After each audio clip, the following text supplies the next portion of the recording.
E aí galera, beleza aí com vocês? Bom, o tema da aula é o que está aí, movimento retilíneo uniformemente variado, MRUV, essa é a sigla. Esse nome ele é complicado, mas no fundo ele remete a movimento em linha reta com aceleração constante. E trata-se de uma idealização de movimento, né? No mundo real você dificilmente vai encontrar um movimento que dura tanto tempo mantendo a aceleração constante. Mas alguns movimentos, como por exemplo lançamentos próximos à superfície da Terra, desprezando a resistência do ar, e principalmente considerando a aceleração da gravidade constante, eles podem ser tratados como MRUV. E o legal disso tudo é que um movimento com aceleração constante ele é altamente previsível. E é possível abordar esse tema de vários aspectos, graficamente, equações, regra de três, computacional. E nessa aula de hoje eu vou te apresentar apenas as equações, tá? E são três: equação da velocidade, equação da posição e a equação de Torricelli, que são equações de primeiro e segundo grau que você já deve conhecer do ensino médio e que na verdade funciona para qualquer sistema que tem uma dependência quadrática no tempo. Eu vou te dizer o que isso significa mais para frente, tá? Os exercícios desse assunto estão na próxima aula, tá? E antes de continuar, preciso fazer uma breve revisão sobre o que significa o sinal da velocidade e o sinal da aceleração. E a velocidade é uma medida do meu deslocamento num determinado intervalo de tempo. Então ela traz uma informação de como e quanto eu estou variando a minha posição. Vamos tratar aqui apenas movimentos em uma dimensão. Então, se você tem um automóvel se movendo a favor da minha orientação, aqui está a minha orientação, beleza? A gente diz que a velocidade desse automóvel é positiva. Você pode representar tanto por uma seta a direção e o sentido da velocidade, quanto pelo sinal. Por exemplo, se a velocidade desse móvel é de 4 metros por segundo, colocando um sinal positivo aqui na frente do número, está indicando que o móvel está andando a favor da orientação. Nesse exemplo, se o móvel caminhou para a esquerda ou contrário à minha orientação, eu posso representar a velocidade por uma seta. Ou se, por exemplo, a velocidade desse móvel é igual a 8 metros por segundo, eu indico o sentido do movimento colocando um sinal negativo no 8. Esses sinais positivos e negativos eles vêm quando você calcula o deslocamento, que é a posição final menos a posição inicial do móvel. O sinal negativo está embutido aqui. Então aqui velocidade negativa, sentido contrário à minha orientação. Então o sinal da minha velocidade indica o sentido do movimento. Velocidades positivas recebem o nome de movimento progressivo. E móveis com velocidade negativa recebem o nome de movimento retrógrado. São duas palavras importantes que é bom você ter conhecimento para expandir o teu vocabulário, né, querido? É claro que se a gente expandir um movimento para duas dimensões, apenas um sinal mais e menos não vai ser suficiente para você dizer para onde que o móvel vai. A gente costuma representar a velocidade em um determinado ponto como uma seta tangente à trajetória naquele ponto ali. E essa seta está me dizendo para onde que o objeto está indo naquele momento. Então, por exemplo, aqui a gente teria esta velocidade, aqui a gente teria esta outra velocidade aqui, aqui a gente teria esta outra velocidade e assim por diante. Movimentos em duas dimensões a gente vai trabalhar mais para frente no curso. Agora, com relação à aceleração, a gente tem que tomar um cuidado um pouco maior. A aceleração me diz como e quanto a minha velocidade está mudando no tempo. E ela também pode assumir tanto os valores positivos como negativos. E o sinal da aceleração vai me indicar o sentido que o objeto está sendo puxado ou empurrado. E aqui eu vou colocar entre aspas, porque em física, puxão ou empurrão, ele significa uma grandeza chamada força, definida pelo Isaac Newton, que a gente vai trabalhar em maiores detalhes também mais para frente no curso. Então, uma aceleração positiva indica um puxão a favor da orientação. Você pode pensar que você está sendo puxado para a direita ou empurrado para a direita. E uma aceleração negativa indica um puxão contrário à orientação. Você pode pensar que está sendo puxado ou empurrado para a esquerda. Então você tem duas representações na mesma figura, né? A seta verde representa a aceleração, que é para onde você está sendo puxado naquele momento, enquanto que a seta vermelha representa a tua velocidade. E a velocidade indica para onde você está indo naquele instante de tempo. Então você percebe que tem momentos que você caminha numa direção, mas é puxado para outra. Beleza? ou momentos em que você caminha para uma direção e é puxado para aquela mesma direção. Então, combinando velocidade e aceleração, a gente pode ter tanto um movimento que acelera, como um movimento de frenagem, de alguém que está pisando no freio. Toda vez que aceleração e velocidade tiverem o mesmo sinal, a gente classifica esse movimento de movimento acelerado. E aqui a velocidade aumenta. Ela pode aumentar tanto para o positivo como aumentar para os negativos, né? E toda vez que aceleração e velocidade tiverem sinais opostos, a gente classifica esse movimento como um movimento retardado. É o típico movimento de alguém que pisa no freio, ou seja, o móvel tende ao repouso. Beleza? Então tá aí a revisão, é isso que você tem que ter em mente antes da gente começar esse assunto, que agora a gente vai falar um pouco melhor do MRUV. E esse tipo de movimento trata-se de uma aproximação, certo? Você pode imaginar uma porrada de movimentos complexos como a dinâmica da atmosfera, a explosão de uma bomba, os pedaços voando para tudo quanto é lado, ou até mesmo o caos do trânsito, né? E se no meio desse caos aí a gente consegue identificar um corpo ou um conjunto de corpos que se move com aceleração constante, a gente consegue aplicar as equações e prever o movimento daquela partícula ou daquele corpo, certo? Porque afinal de contas, um movimento com aceleração constante ele é altamente previsível. Se eu marco a posição de um móvel a cada segundo, eu imagino que esses pontos estejam todos desenhados em cima do eixo x ou do eixo y. Eu percebo que não mais o móvel percorre espaços iguais em tempos iguais, porque nesse segundo aqui na frente, a distância percorrida é muito maior do que nesse primeiro segundo aqui atrás. Isso acontece porque o móvel aqui está pisando no acelerador e ficando cada vez mais veloz. Esse padrão de pontos é o padrão clássico do movimento retilíneo uniformemente variado. Então vamos falar das equações? Eu vou começar pela equação da velocidade. E essa equação aqui ela é fácil de construir. Vou te dar um exemplo por quê. Vamos supor que a aceleração do móvel é de 4 metros por segundo ao quadrado. E vamos supor que a velocidade inicial do móvel seja zero. Ou seja, ele está parado e aí de repente ele pisa no acelerador com uma aceleração de mais 4. Bom, vamos construir uma tabela com os tempos e as velocidades desse móvel conforme ele caminha aí. Então, para os tempos 0, 1, 2, 3, 4, quais são as velocidades desse cara? Eu acho que você já está ciente que uma aceleração de 4 metros por segundo ao quadrado indica que a cada 1 segundo de movimento eu devo adicionar 4 metros por segundo na velocidade. Então a minha tabela fica desse jeito. Começando com velocidade zero, eu fui adicionando 4 para cada segundo que se passou. Para descobrir a velocidade num determinado instante de tempo, basta eu multiplicar o tempo pela aceleração. Por exemplo, se eu quiser descobrir a velocidade no tempo 27, eu não preciso ficar somando 4, basta fazer 27 vezes a aceleração, 27 vezes 4. E eu vou ter 108 metros por segundo de velocidade. Então a gente já começa a construir a nossa equação. A velocidade que eu quero descobrir, velocidade final, ela é igual à aceleração vezes o tempo.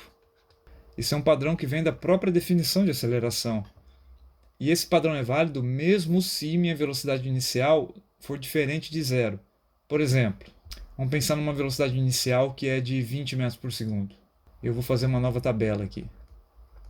Para o tempo 1, 2, 3, 4 assim por diante, eu devo adicionar sempre mais 4 a esta velocidade para descobrir as velocidades finais. E assim por diante. Então, de novo, se eu quero descobrir a velocidade no tempo 27, além do produto da aceleração vezes o tempo, eu preciso adicionar a minha velocidade inicial.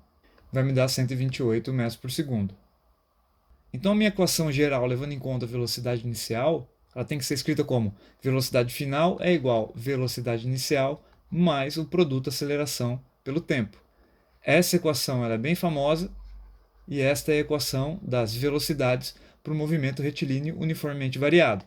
Anota essa equação no teu caderno e escreve aí o que significa cada termo, né? Essa aqui é a velocidade final, esta é a velocidade inicial, essa daqui é a aceleração e este é o tempo.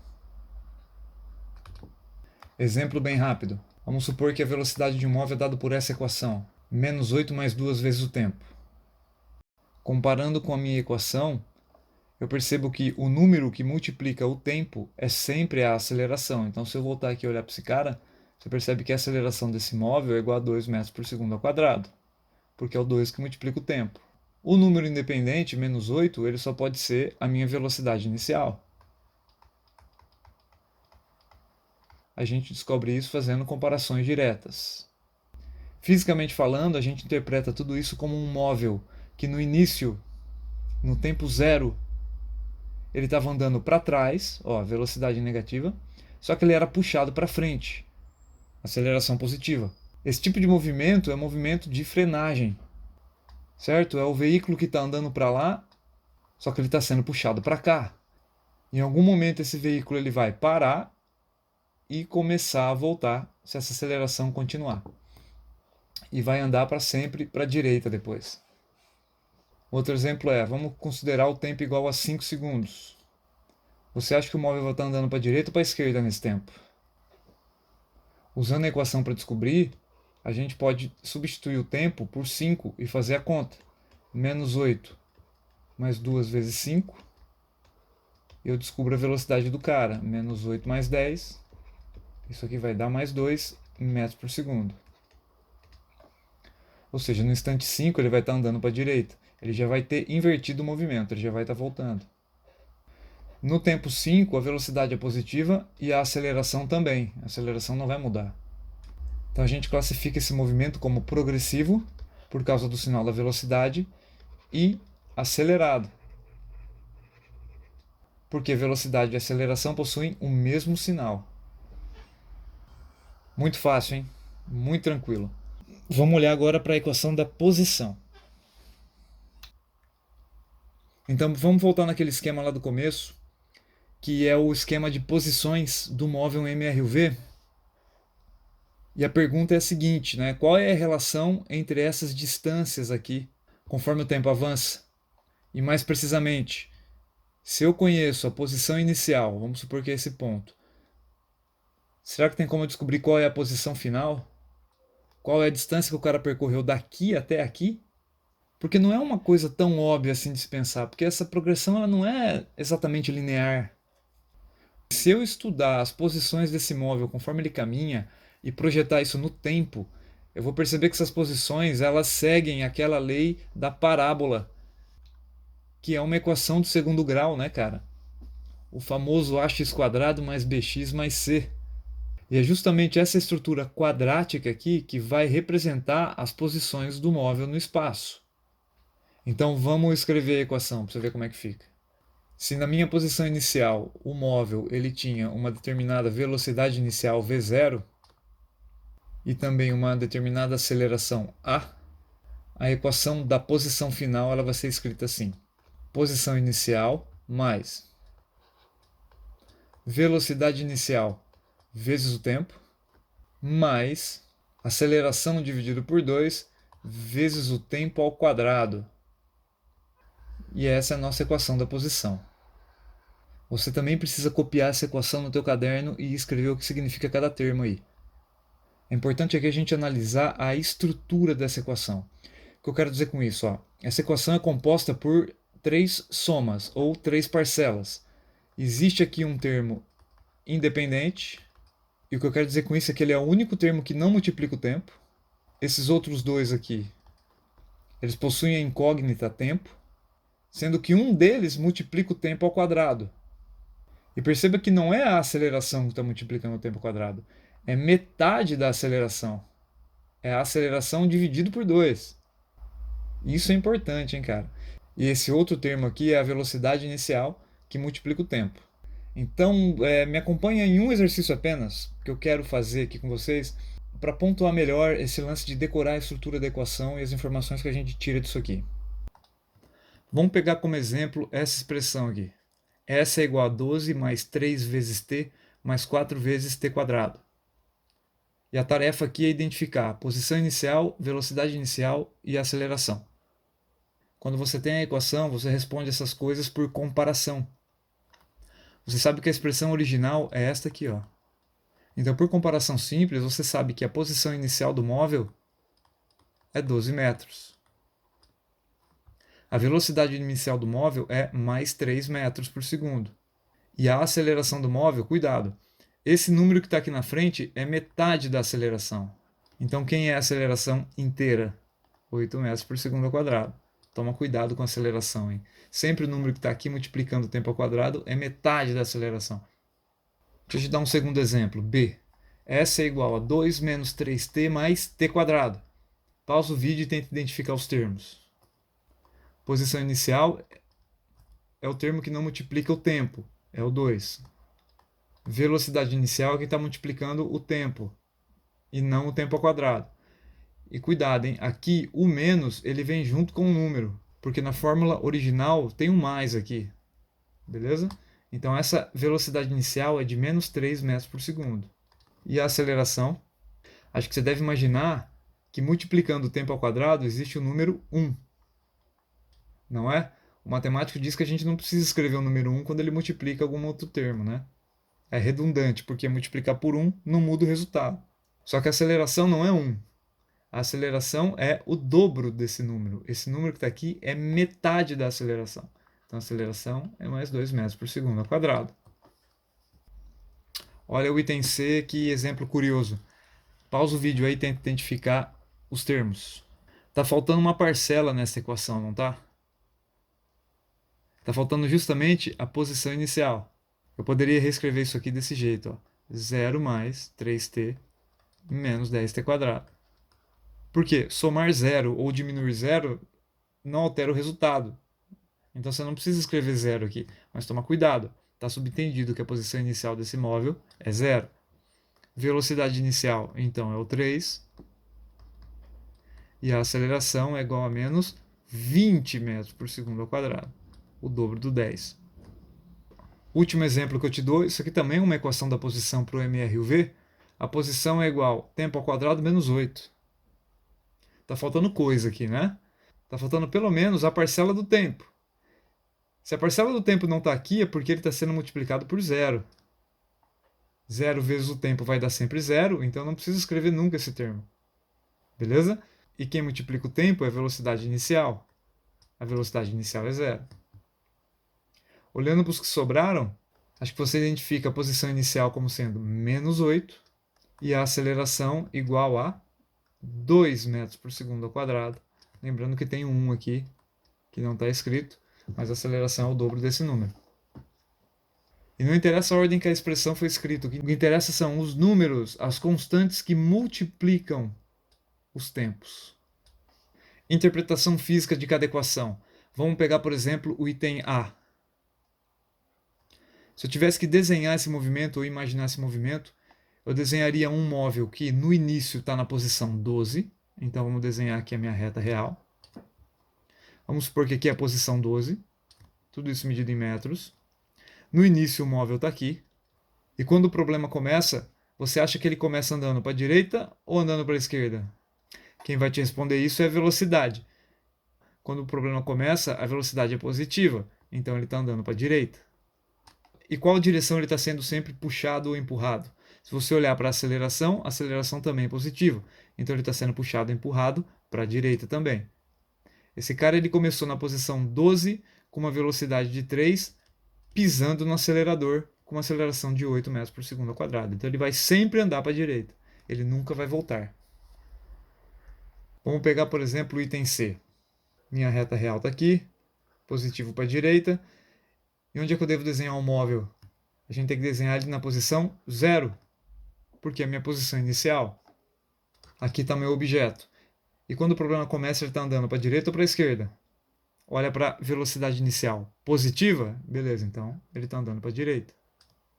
E o interessante é que ele está sendo puxado para a esquerda. Olha a aceleração negativa aqui. Então ele começa sendo puxado para cá, cara.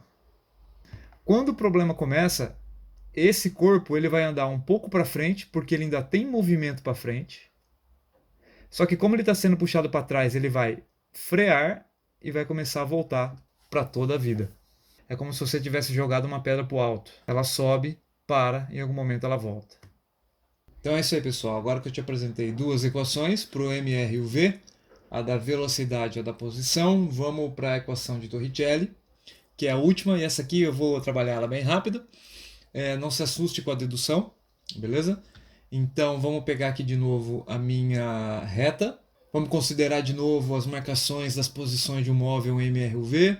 Então considere aqui um móvel nessa posição inicial para ele. Ele tem uma velocidade inicial, está acelerando, aceleração A. Ele vai percorrer esses espaços e em algum momento ele vai chegar aqui nessa posição, né? A gente marca a posição final dele aqui, S. Ele tem uma velocidade diferente daquela que ele tinha aqui no começo. A aceleração continua igual, beleza? Então aqui estão as duas equações que a gente já conhecia, velocidade e posição. E o que a gente vai fazer agora é o seguinte, é misturar essas duas equações de tal maneira que a gente consiga uma terceira equação independente do tempo. E a maneira de fazer isso é isolando o tempo nessa equação e substituindo nessas outras duas aqui. E muitos historiadores acreditam essa análise a esse sujeito aqui, o Torricelli. Ele foi discípulo de Galileu e tem estudos importantes na área da hidrostática. Isso aqui na mão dele é um barômetro, é um medidor de pressão atmosférica, né? Ele que inventou esse aparelho aqui. Então, se você isolar o tempo nessa equação e substituir na equação de baixo, você vai fazer bastante conta mesmo, tá? Não se assuste com elas e no final você vai ter esta equação aqui, conhecida como equação de Torricelli. Então, analisando a estrutura da equação, a gente isolou a velocidade final ao quadrado aqui desse lado da equação e ela vai ser igual à velocidade inicial ao quadrado mais 2 vezes a aceleração vezes o deslocamento. Tá aí. Anota também essa fórmula no teu caderno, é a terceira fórmula para o MRUV. Esses são os nomes dos termos. Perceba que o último camarada aqui é o deslocamento, que você já conhece, né? Deslocamento é a posição final menos a posição inicial. Então na próxima aula eu vou trabalhar em detalhes vários exercícios e a gente vai usar apenas as equações para resolvê-los, tá? Então essa foi a introdução ao MRUV. Então dá play aí na aula de exercícios e vamos lá.